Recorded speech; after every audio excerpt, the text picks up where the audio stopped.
자, 이제 본격적으로 출발해 보겠습니다. 여러분들이 사랑하시는 분들입니다. 신인규 변호사, 김지호 대변인 모셨습니다. 안녕하십니까? 반갑습니다. 네, 안녕하세요. 반갑습니다. 박인호, 네, 박인호 네. 출발해 네. 보겠습니다. 미친 듯이. 네, 월요일을 잘 시작해야 합니다. 네, 월요일 잘 시작해야죠. 네. 힘차게 시작을 해 보겠습니다. 볼륨을 낮춰주세요. 네, 조금 볼륨 낮추고 깜짝 놀라실 수가 있으니까 예. 조금 낮추고 시작을 해 보도록 하겠습니다. 자, 이제 주말 사이에 우리 국민들께서 또 광화문에 나오셔가지고 응원봉을 들고 윤석열 빨리 탄핵 심판해라, 빨리 파면해야 된다, 빨리 구속해야 된다 이렇게 외치셨어요. 어떻게 보셨습니까? 그 제가 토요일날 네. 오마이TV 또 현장 봉규 네. 갔다 왔는데 제 왼편에는 최진봉, 아. 또 제 오른손에는 뉴진스에 대한 응원봉, 야. 여기 쌍봉으로 갔다 왔습니다. 쌍봉 쌍봉으로. 전략. 네, 쌍봉 전략 좋네요. 갔다 왔는데 그 가보니까 굉장히 인상적이었던 게 이제 한쪽 그 채널 A 쪽 앞에 있는 동화면세점 그쪽에는 보수. 이제 보수. 맞아요. 그래서 딱 주차를 하고 올라갔는데 네. 이제 우리 쪽 집회는 한 3시 정도였는데 1시부터 했죠. 1시부터 해가지고 예. 막 누가 이렇게 고성을 고래고래 질러가지고 막 귀가 아플 정도였어요. 네. 근데 이제 아니나 다를까 일찍 정광훈 목사 쪽 그러니까 네. 탄핵 반대 집회가 이제 되고 있었고 또 광화문 앞쪽으로는 이제 많은 시민분들이 네. 탄핵에 찬성하고 윤석열 체포를 외치면서 막 모이고 계신 이제 그런 상황이었거든요. 네. 그래서 뭐 지난 국회 때의 집회와 마찬가지로 굉장히 많은 분들이 자발적으로 좀 나오셨고 또 한 손에는 다 응원봉 하나씩 갖고 나오셨고 또 1시 반부터는 대학생 연합 주최 또 집회가 있어가지고 거기 가니까 또 분위기가 너무 또 좋은 거예요. 네. 막 그 아주 참신하게 그 플랜카드 네. 여기다 다 써오셔가지고 윤석열 뭐 집에 가서 잠이나 자라 뭐 이런 것들 다 재기발랄한 재기발랄했습니다. 문구가. 그러면서 이제 3시까지 저희가 현장 인터뷰도 했는데 네. 많은 분들이 어제 토요일 날 나오셔가지고 정말 뜻깊은 네, 그런 네. 현장 방송이었다. 제 제 코가 빨갛지 않습니까? 추워서 너무 한파에. 추워요. 귀 빨간 거 보십시오, 귀가. 아니 저때 이제 응원봉 대신 그냥 최진봉 교수님 들고 흔들면 어땠어요? 아, 인간 응원봉으로. 예, 인간.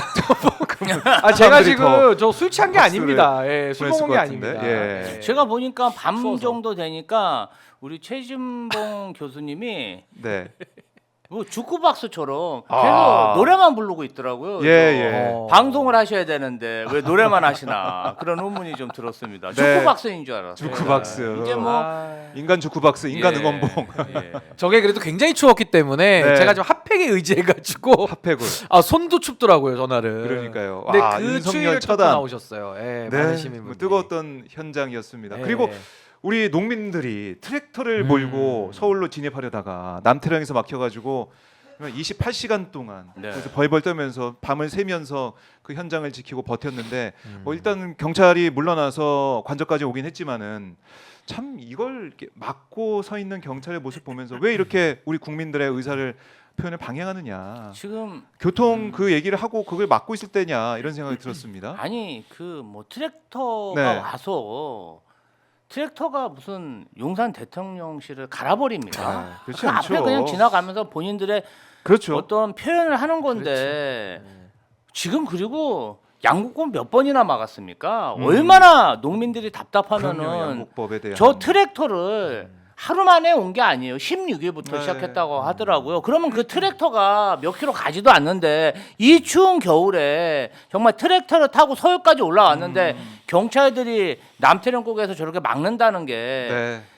저는 정말 답답했고요. 그래도 우리 시민들이 그 비세 응원봉을 들고 저기 가서 합류해주고 네. 그냥 민주당의 국회의원들이 저기서 그냥 24시간 대기하면서 농민들을 지켜줘서 감사하다는 생각이 들고요. 지금 윤석열 내란수계를 탄핵한 지 일주일이 넘었는데 네. 정말 그 윤석열 그러니까요. 진짜 그 내란수계 내각들이 너무나 지지부진하고 정말 그 증거를 정말 은폐하는데 도와주는 그러한 답답함들이 분노, 불안감 이런 것들이 정말 주말 동안에 주민들이 좀 폭발할 것 같더라고요. 네. 아니 크리스마스 때 우리가 크리스마스를 즐기고 연말 연시에 가족들과 보내야 되는데 지금 저렇게 거리에 나가고 있어요. 진짜 너무 짜증나지 않습니까? 네.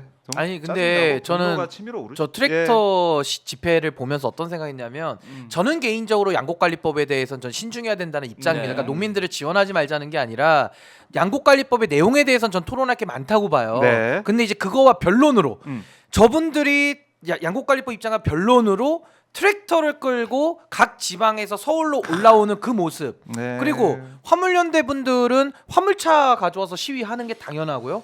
택시 운전하시는 분들은 택시 갖고 와가지고 운전하면서 경적도 울리고 얼마든지 그럼요. 집회와 시위를 누리고 있지 않습니까? 네. 국민의 기본권이지 않습니까? 기본권이죠. 자유가 그러면 있습니다. 저분들이 농사짓는 분들이시니까 트랙터, 경운기 트랙터 끌고 오는 게 당연한 거예요. 근데 그거를 경찰이 무슨 권한으로 누가 지시를 해서 남태령 고개에서 막죠?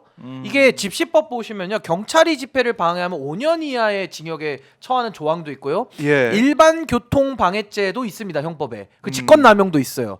근데 저자들이 아니 이태원 참사 때는 경찰이 해야 될 일은 안 했으면서 이번에는 안 해야 될 일을 저렇게 열심히 하면서 국민들을 그 차디찬 바닥에 밤새서 항의하도록 만들어 버렸거든요. 그러니까 이건 도대체 이 정부가 특히 경찰 네. 어떤 생각을 가지고 이 집회 시위를 관리하느냐 전 여기에 대해서 문제 제기를 안 할 수가 없습니다. 이거는 양곡관리법에 대한 입장에 대한 찬반을 떠나서도 저렇게 하는 건 말이 되지 않는다. 대한민국에서 집회 시위의 자유 기본권이고요. 신고하면 누구든지 할 수 있는 겁니다. 저 막을 권한이 경찰에 없습니다. 지금. 네. 그럼 교통 뭐 혼자 뭐 이런 이유를 들고 있던데. 자기들이 버스로 막는 게 혼잡이죠. 경찰 버스가. 트랙터는 뭔 소리 그 합니까? 지나간다고 한 걸 그거 막아서서. 아니 한덕수 직무대행은 네. 내란을 막았어야죠. 내란을 못 막고 농민을 지금 막고 있어요. 요새 보면은 한덕수 직무대행이 대한민국 대통령직을 직무대행하는 게 아니라 네. 개인 윤석열을 대리하는 그런 모습을 보이고 있습니다. 아니 이게 지금 한덕수 이래도 되는 겁니까? 너무 열불납니다. 네. 이렇게 이 농민들이 이 차디찬 바닥에서 밤을 새면서 또 시민들이 이제 달려와서 함께 목소리를 높이면서 이 경찰의 이제 포위막 뚫어냈습니다. 뚫어와서 그다음에 이제 용산 또 한남로까지 와가지고 이렇게 함께 목소리를 또 내고 응원봉 흔들었는데요. 많은 국민들이 감동을 느꼈을 것 같고 지금 저희 이제 댓글창에 보니까 박수님이 독일에서 보고 있어요. 새벽 1시인데 계엄 이후로 잠을 못 자고 아침 아이고. 뉴스들까지 찾아 들으니 너무 힘드네요. 그렇지만 미친 텐션 박인호 에너자이저 두 분 감사해요라고 또 외쳐주고 계십니다. 고맙습니다. 아유, 감사합니다. 차정식님도 민주주의는 전 세계 정치 이념입니다. 민주주의 헌법 국민 기본권 파괴하는 지금의 내란은 극악 무도한 범죄입니다. 모두 엄정하게 처벌해야 됩니다. 하시면 슈퍼챗도 보내주셨습니다. 고맙습니다. 광주에서 이봉수님 함께하고 계시고요. 너무나 감사드립니다. 참 이렇게 주말 사이 있었던 일을 좀 정리를 해봤는데 당장 이제 오늘 헌재가 브리핑을 통해서 지금 서류를 계속 받지 않고 있는 윤석열에 대해 이거 어떻게 할지 송달 간주로 보고 절차를 진행할지 아니면 좀 더 기다릴지 어떻게 할지 입장을 밝힌다라고 우리가 지금 알고 있습니다. 왜 이렇게 버티게 하는 건가요, 윤석열? 근데 이제 윤석열의 내란도 헌법 파괴 행위고요. 네. 방금 트랙터 시위를 막는 것도 기본권 파괴 행위고요. 윤석열이 헌법재판소의 탄핵 심판 절차에 협조하지 않고 네. 서류에 대해서 송달을 거부하는 이 태도조차도 다 헌법 파괴인 겁니다. 그러니까 헌법 파괴자 윤석열을 어떻게 처단할 거냐 여기에 대해서 네. 저는 한덕수 대행도 뭔가 나름의 방안을 좀 만들어야 될 것 같다라는 생각이 우선 들고요. 그리고 우리가 이제 헌법재판소법을 보시면은 헌법재판소 심판규칙이라는 것도 있습니다. 그래서 결과적으로 헌법재판에서의 탄핵 심판은 형사소송법을 준용을 하게 되는데 당사자가 서류를 받지 않을 때에는 형사소송법상의 송달을 공시송달로 대체하는 조항도 있고요.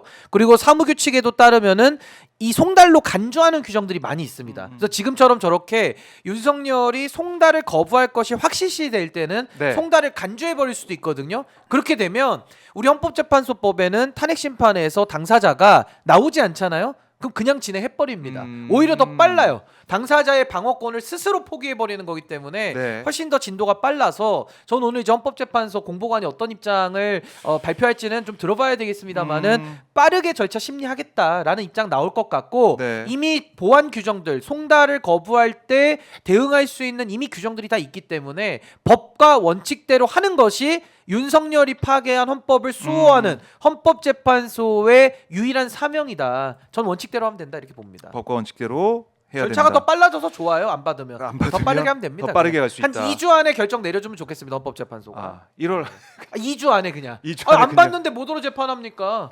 그냥 정청래 위원장 얘기 들어보고 예. 윤석열이는 다 인정하겠다. 자기가 입이 10개라도 나와서 할 예. 말이 없다. 서류를 받을 염치조차 없다. 이런 뜻 아니겠습니까? 그냥 결론 내려서 빨리 파면하면 돼요. 빨리 2주 안에. 예. 빨리 대선합시다, 여러분. 빨리 돼서 조조기 대선합시다. 조조기 대선. 대선으로 빠르게 2주 네. 뒤에 결정 내리고 네. 2달 뒤에 윤석열이가 마지막 3월에. 효도를 하나 봅니다. 이 국가에 대해서 본인의 책임을 통감하고 빠르게 절차 진행해 주시길 바랍니다. 네, 빠르게 절차를 진행해 달라라고 말씀해 주셨는데, 근데 일각에선 그래요. 이게 여론조사 추이를 보면 윤석열 지지율이 조금 반등하는 기미가 있어서 보수층 결집한다. 시간 더 끌어서 결집 좀 시켜서 그냥 뒤집어 보겠다. 이런 생각하는 것 같은데 어떻습니까? 아니 그냥 뭐 망상에 사로잡혀 있으니까 네. 뭔들 상상을 못 하겠습니까? 그런데 네. 윤석열이 누굽니까? 대한민국 검사들의 수장인 전직 검찰총장, 세계 10위권 경제력을 가지고 있는 대한민국의 대통령이지 않습니까? 네. 지금은 직무가 중지됐지만 그래도 이 사람은 거의 반평생을 대한민국 국민이 주는 세금으로 먹고 살고 행세하고 다닌 사람입니다. 최고 권력을 휘두르면서. 아니 그런데 지금 탄핵이 돼서 헌법재판소에서 그 통지서를 보냈는데 그거를 대통령실에 앉아가지고 일주일 동안 수취인 불명, 이게 무슨 사기꾼들이나 하는 짓 아닙니까? 명태균한테 이런 거 배웠어요? 저는 그래도 양심이 있으면 반평생 대한민국 혈세로 먹고 살았으면 최소한의 대한민국 격은 갖춰줘야 되는 거 아닙니까? 이거 진짜 창피해가지고 어디 가서 얼굴을 못 들고 다니겠어요. 정말 대한민국 얼굴에 먹칠을 하고 다니고 있어. 아니 뭐 법이고 뭐고 간에 본인이 법적, 정치적 문제 다 감내하겠다고 했잖아. 그럼 당당하게 헌법재판소 가서 자신의 주장을 해야 될 거 아닙니까? 네. 근데 무슨 사기꾼들처럼 말이지. 통지서도 안 받고 진짜 시정잡배보다 못한 행위를 하고 있어요. 이러고도 당신이 전직 검찰총장이고 대한민국 대통령을 했다고 할 수 있습니까? 저는 그 윤석열의 그 태도 자체가 대한민국 국민을 너무 불안하게 하고 수치스럽게 하고 있다. 너무 창피하다. 그래서 지금 사법부나 헌법재판소는 굉장히 빠르게 행정 절차를 진행하려는 의지가 있어 보입니다. 그래서 거침없이 좀 진행을 해줬으면 좋겠다. 거침없이. 그런 바람이 있습니다. 아니 저는 거침없이. 윤석열 씨에게 좀 묻고 싶어요. 우리가 옛날에 그 역할극 같은 거 하지 않습니까? 네. 만약입니다. 만약에 지금 윤석열 같은 이런 내란 수괴가 탄핵 심판 절차에도 지금 협조 안 하면서 서류를 송달하는 걸로 거부하고 있는데 뭐 소환에도 안 나옵니다. 검찰 소환에도. 네. 그러면 만약입니다. 윤석열 총장, 윤석열 검사가 이런 내란범을 수사한다고 우리가 가정을 해봅시다. 그럼 윤석열이 소환장을 보냈어요. 내란범이니까. 네. 근데 응하지 않습니다. 그럼 윤석열이는 어떻게 했을까요? 음. 바로 기소했을 것 같은데. 뭐 소환 조사 필요 없다. 바로 기소. 그런 전례도 있지 않습니까? 뭐 과거에는 뭐 그냥 소환 없이도 그냥 기소한 적이 몇 번 있어요. 그러니까 저는 윤석열이가 본인이 총장이라면, 본인이 검사라면 지금의 이 피의자 내란 속의 윤석열을 어떻게 처리할까? 답은 나와 있다. 근데 왜 그렇게 하죠? 저는 평생을 법으로 밥벌이 해온 사람이 이렇게 하면 이건 정말 자기 후배들한테도 먹칠하는 길이라고 저는 보고요. 지금 수치인 불명이라고 하셨는데 네. 하나 확실한 거는 수치인 불명한 게 아니라 주치인은 분명한 것 같습니다. 수치인 불명, 주치인 분명. 윤석열은 술에 취해 있다. 제가 볼 때는 주치인은 분명한 것 같습니다. 요거 하려고 제가 앞에 긴 하나 썰을 또 또 깔았습니다. 네. 주치인이 주치인 분명하다. 주치인 예. 분명. 귀에 쏙쏙 들어오는 예, 비유를 또 술 좀 해주셨고요. 그만 드시고 빨리 맨정신에 받으십시오. 빨리 네. 서류를. 그래요. 이제 현재 이 서류 송달 문제는 저희가 뒤에 이제 박은정 의원과 더 얘기를 깊게 나눠보도록 하고